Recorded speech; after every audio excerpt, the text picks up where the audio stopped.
one often finds destiny on the road taken to avoid it. This program is sponsored by The Prophecy, by Aaron Albert.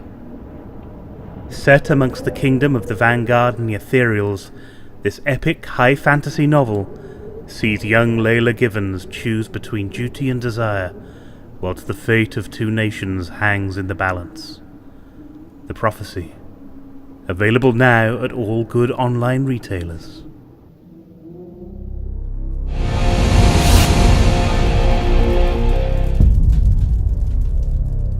Welcome back to the Stephen and Joe Show. It's been a while, but Been a long while. It has, but we're kicking bottom. What? I don't know. Okay. Apparently that's what all the cool kids are saying. I might be making that up. Okay. Right. I worry about kicking bottoms. My foot might just go right up there. Hi, welcome to the Stephen and Joe Show. This is Welcome back. this is a coming back after a brief hiatus of 3 months. Yeah, Something brief, like that. small, What tiny hiccup. What happened, In the right, road. was that we live in England and it got hot, and We had a summer. we had a summer which you don't normally get in England. So we've had a brief hiatus whilst we had summer. A 3-month-long barbecue. 3 months, yeah, which I'm only just recovering from. We sunned ourselves in our shirts and long trousers, jeans. Because when we say summer, it wasn't that hot. It was an English It was summer. English summer. We had a It few was hot basically days. rainy. I mean, England is like, Well, a good summer for England is slightly less rain. yes, So it's, slightly less rain, and we had that, and it was good. But when you're making videos and stuff, it gets really hot in the room that you're making videos in, and lights and there's lights and equipment and stuff, and we didn't want to subject ourselves to sweating needlessly next to one another for 2 hours at a time. I think that sounds like a sauna. I know. Some people choose to do that. Yeah, but not with the cameras on. Okay. I mean, that's the big thing, isn't it? Sauna with camera. No, No. that's a recipe for disaster or paid for TV. One or the other. Yes, A Recipe for Disaster, which is also the new book by Mary Berry. Oh, Which, yeah, that's a GBBO joke for anyone who's down with the kids. That's, yeah. BBO. GBBO, Great British Bake Off. Ah, okay. You see? Yes, It's I all- hear it's all about. very- yeah. I hear about the Bake Off. It was very good this year. People will talk at me about the Bake Off. I saw bits. The quality was very high. There wasn't as many soggy bottoms as there usually There's are. a lot of hate mongering around the There are. Yeah, like GBBO. GBBO. Okay, I'm gonna try to say that one quicker next time. GBBO. GBBO. GBBO. Jababia. Jababia. Welcome to Jababia. That would be what it was if it was in French. Oh, that's the official French. It's official. Jababia. GBBO. I don't speak French. I'm not sure if that comes across Really? on the video at all. I was convinced entirely. Just French people on YouTube right now going, that's the worst That is French not how I've you ever speak seen. I am going to make a comment, but before I do that, I am going to have to sign up for Google+. What we will do is we will Google Translate everything we've said. No, we won't. We will. We just won't show it to anyone or use it in any fashion into whatsoever. ancient Sumerian. Wow. And then And then that's it. That's all we're going to do. Ghostbusters will be upset with us. Yes, and we'll release Zool and that guy in the painting, and there'll be a river of slime, which we'll call the Thames. You had one job, Steve! One job! What have you been watching this month? What have I been watching this month? Well, actually, I'm not reviewing a film this time. I'm reviewing a series, or rather, some episodes of a series of something that's very close to my heart. You're being very selective. I'm being very selective. I'm going to review Doctor Who. Ooh. Now, for those of you who don't know, who've been asleep in a cave for the past few months, it's the 50th anniversary of Doctor Who. And for fans of the series, they know that the one thing that is always brought out first on any particular format tends to be the episodes from the 1970s John Pertwee era called Spearhead from Space, and I think there's about 3 or 4 episodes that make up this story, Spearhead from Space. When they first did it, they did it in on video in the, I guess, 80s, late 80s, and it was all of the episodes were chunked into one great big long story. So they've taken out the little bits where there's cliffhangers and title sequences and stuff. So instead of having 4 episodes, it was all just one episode. Gotcha. Next, they released it again on video. Do you feel it affects it? Yeah, completely. In a good or bad way? It was made to see in segments, I think. Okay. And that makes a big difference. Okay. Next, they released it in segments on video. Okay. So that was the next thing they did. And that, I think, was in 1999. And then in 2000 and something, rather, when the DVDs started to become popular, they released it again on DVD. As separates or all as one? All as one thing. Sorry, no, as separates. Okay. And then I believe they released it once more on DVD with special features on. Because the original ones didn't really have the special features. That I'm not sure that that's true, but I've got a feeling that it is. They've released it again, one final time, and this time it's on Blu-ray, and here it is on Blu-ray, and it's all nice and shiny. Now, Doctor Who during the 1970s was usually filmed on videotape with inserts made in 16mm film. And the BBC have said that in order to preserve the quality of it, high-definition Blu-ray stuff isn't going to be released from stuff that's taken from 16mm film because the quality just isn't good enough. Oh, okay. However, the BBC restoration team that's been doing all the Doctor Who stuff has produced this very special version of it. Spearhead from Space was the only thing that was produced completely on film, so it's the only episode of 70s Doctor Who that can be done like that. And the quality is absolutely amazing. If you're not sure about the story at all, it doesn't really matter. It's featuring the Autons. First time the Autons were seen. Recently you would have seen them in the new series. They're the on the very first episode with Christopher Eccleston in. They're the mannequins that come out of the window. This was the story that brought them onto there, and it's like watching a different show. Everything that I remember about it, all the good stuff, is still in there. All of the times when somebody who was a BBC trained actor or an RSC actor has just said something just slightly too lyrically, still all in there. All of that stuff is in there. All those little mistakes. But the picture is so pristine. It's so clean. Cool. And so, yeah, this week I'm saying go and, if you can, rent it somewhere or watch it somewhere or get a copy of it if you like Doctor Who, to see this is where it all started. This is where it came from. It's not the black and white stuff that's out recently. But so this is the 4 episodes all back to back, so it's kind of like a mini made-for-TV movie kind of thing? I can't remember if it's 3 or 4 episodes. 96 minutes it is in total. Oh, okay. So it's a good hour and a half. You get the half-hour episode, and then you'll get the title sequence, and then you'll get the next title sequence. So it's like watching the original series. So it's like a mini box set? It's like a mini box set. That's cool. And this was £11. Wow. Because they can't be that expensive, because, you know... It's an old TV series. But still, for what is one of the most iconic series from the BBC ever, arguably. It is the longest-running sci-fi series now. Wow. At 50 years old. And that is amazing, and I'm really excited that it's back on TV and it's still going, and I'm really excited we've got a new Doctor coming up, because Peter Capaldi I think is going to be excellent, and I think it's great that we've had Matt Smith's run, which I've watched again recently. Now, I was suffering from depression when Matt Smith's run was on. The first time? Or quite badly. So, the first time. Because it was over last Christmas, and a bit before that, and then a bit after that. And so I hadn't really experienced it in the right way. I've watched it again recently, and I really loved it. You got back into it. I got back into it, and it just... Cool. Yeah. So it was a much better series than I remember it being when it was first on. Because I first got into Doctor Who with Christopher Eccleston. Yeah. So the Autons... It was a very new thing to me, so it'll be quite an interesting thing for me to go back to the older series and see how it was done the first time round and how that changed. So it's not only is it a nice thing for the people who have watched it from the beginning, but also the people who watch the new stuff to kind of see what a lot of the lore of the older Doctor Who's and kind of go back to the older series and see how the tale got together, why the Doctor knows who the Automata are, and to see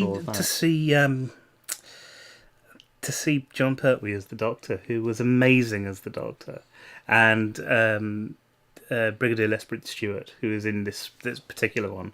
This was the first one where UNIT was mainstream, was sort of an everyday thing in Doctor Who.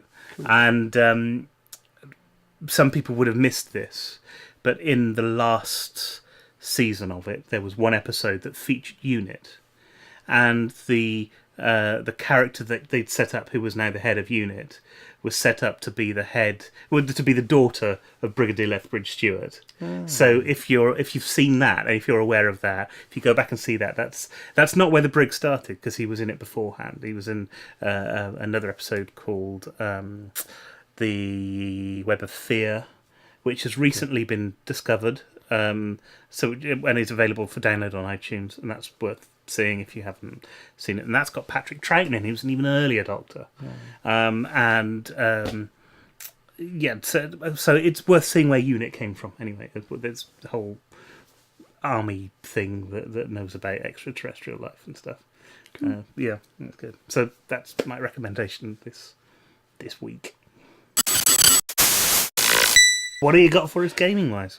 I'm not reviewing a game this week. That was a short show. I know. You didn't review a film, you did a TV series, so I'm getting my own back. Okay. Because there's so much news going around at the moment, not about games. Because instead there's a lot of news going on about the Steam machine. Now, for those who don't know, quite over the past few years, there has been the Xbox and the PlayStation camps warring away for supremacy of consoles.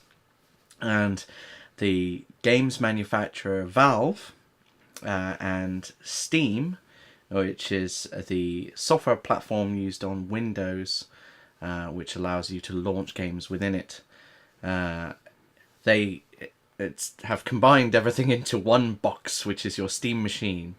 So it's a brand new console coming out. Mm-hmm. Now, historically, consoles have vied for popularity over time. It used to be, a lot of people remember things like the Nintendo and the Sega Mega Drive, and that went on until then Microsoft joined the game with the Xbox, Sony joined the game with the PlayStation. Now Nintendo don't make as many sales as Microsoft and Sony. Arguably, over time they've made a lot of sales, but Nintendo are heading more for a family-friendly market, for a casual-friendly market. And Nintendo has the sort of the handheld gaming. Oh, very much so. Yeah, as well with the DS but stuff. But saying that, Sony's PSP, the PSP and the Vita, is that the new? That's the new one. Right, yeah, right. They are doing very well as well, because they're capturing more of a serious gamer who wants a handheld market these days. But the Steam machine for a home console is doing a very different thing. It's actually running off Linux, or Linux, depending on your pronunciation. And they're releasing 3 different tiers of the console. So you've got a lower quality, medium quality, high quality, and the components inside are different, and obviously the cost change is different as well. And the prices are there and thereabouts, very equivalent to the PlayStation 4 and the Xbox One, which obviously we talked about that previously when they got the news got released about those. But the Steam machine could change things a lot. I remember when PlayStation and the Xbox One suddenly started having a lot of wars between each other, and there was Nintendo were trying to keep up. Sega went bust with their Dreamcast, and the Sega Saturn just plummeting in sales. Sega, was it? Sega Dreamcast, yeah. Oh god, I didn't even remember. Sure it was.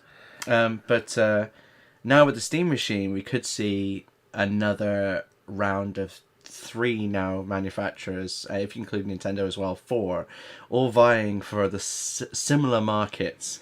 Xbox are trying to tie in everything into this whole of an entertainment system. So you're getting your TV streaming, your movies, you've got the internet, and it means whilst you're watching a film, you can bring in a sidebar where you can get details of the film and where you can see the sequel in cinemas and how production's going on it, and then swipe that onto your tablet, and it's all interconnectivity. The PlayStation 4 is doing things where they can record you playing your gameplay, or whilst you're playing the game you can pause and see how somebody else has done the same bit of the game that you're playing on. And there's lots of cool little innovations for the improvement of technologies. But with the Steam machine, Steam as a platform, like Xbox Live, supports your multiplayer matching and who your friends are online, your achievements and things like that. Steam has already been running for PC users and Mac users for a very long time, and it's got such and it's very popular as well, isn't it? Extremely, very popular. and it's a really well run system, and is now used for a lot of game releases. And they do so many sort of bundles of games that you can buy on Steam. There's lots of great recommendations on Steam for games that you can buy. Several of the reviews I've got planned are games available on Steam coming up. And as a platform, in order to game through, it's phenomenal. And the Steam machines look like really clever pieces of kit. Even the controllers, rather than going the same as the others and having analog sticks, it's got touch pads, which I've heard from people who've been playing on the Steam machine, various conventions recently. Of course, BlizzCon just happened recently as well, and people have been playing it there, and they are saying that it is unusual and it takes a bit of getting used to, but they can imagine once you've gotten used to it, it's very responsive, it's very intuitive, and you've got a lot more buttons around the controller which are easier to reach with your fingers. Of course, we're so used to using our thumbs to press buttons on the control pads, but we've got more fingers to use, so why not? And it seems that they're trying to capture the gamers market, and I can see a lot of people going from PCs and Macs over to the Steam machine rather than spending the money on Microsoft's always-on camera pointed at your home for your home entertainment values. I don't know the idea of that. I don't think... I mean, you know, who would want to sit somewhere with cameras pointed at them? Yeah. Or there's Sony's efforts as well with the PlayStation 4, which does look very, very cool. But another great thing which could end up, again, people switching over to the Steam machine is Valve has Half-Life, Left 4 Dead. The list goes on. The amount of IPs in gaming that they have ownership of. And if the Steam machine launches with Half-Life 3, the amount of people who will get it on that reason alone will make it potentially a major player and could change a lot of things. I'm going to guess that if you're getting stuff through Steam, then it's all going to be compatible with everything else as well. I think that's the idea. And so the one thing that you'll have with Steam is backwards compatibility that you won't have with any of the other consoles, because they want to resell you all of their stuff in a different format. Very much so. So it could be very, very popular. Now, there are other things like the Ouya, and similar. It's called the Ouya. Right. It's Ouya, which is another little gaming platform. It's a little cube. It's about this big. It's serious. It's $99. No, it just reminds me of the. There's a joke about it's not quite right, but it's a joke about the Ouya bird, so called because it lays square eggs. That's Ouya. Ouya. I like that. But and it just all fits with the console and it being square and everything. It just the Ouya is $99 in America. Yeah. And it plays mobile games. Okay. So rather than going for a serious gaming market, they are targeting the casual gaming and sort of pick up and play gaming in a different way as well. So even consoles are now separating out into a much broader field, and we could see a lot of changes over the next few years. And not only in this generation of consoles, having to innovate more, I hope, and end up with very interesting games and very interesting ideas and technology. But in the next potentially 5-10 years. Xbox One, they're saying they're going to try and make it last a decade, which would be the first console in a very long time that's done something like that. It would be, wouldn't it? But when the change happens again, it's going to be very dramatic. But the stuff coming out at the moment just makes me excited about consoles again, which I was worried with the announcements that happened for the Xbox One and PlayStation 4. There was going to be no excitement except for it does more graphics, and you could do more things with graphics, and it runs games. So yeah, good job. But no, not really any reason to buy them other than But there's some really cool stuff happening at the moment. So my recommendation, actually, rather than a specific game, is to have a look at the whole market at the moment. Check out the Ouya, check out the Steam Machine, check out the Xbox One on PS4. There are so many videos just like this one on YouTube where you can have a look and see what their specs are. Have a look at the Wikipedia pages as well. Those are being constantly updated. And obviously put your comments in our comment section below and let us know what you're thinking of buying. If you've been hearing about other consoles as well, because we want to hear what you guys think as well. So that was the show this week. If you've got any comments or suggestions, then please leave them below. I do know that now you have to sign into Google Plus to leave comments, I think. Things have changed and the comment system is slightly different, but do that because it's fun. I'm waiting for them to change it to Google Tube. Google Tube. Or GooTube. That's what you need. Or Google. Google. Oh, God, no. Don't give them ideas like that. Sorry. Yeah, no, I mean, no, it's totally different. Yeah. Do get in touch. We're always happy to help.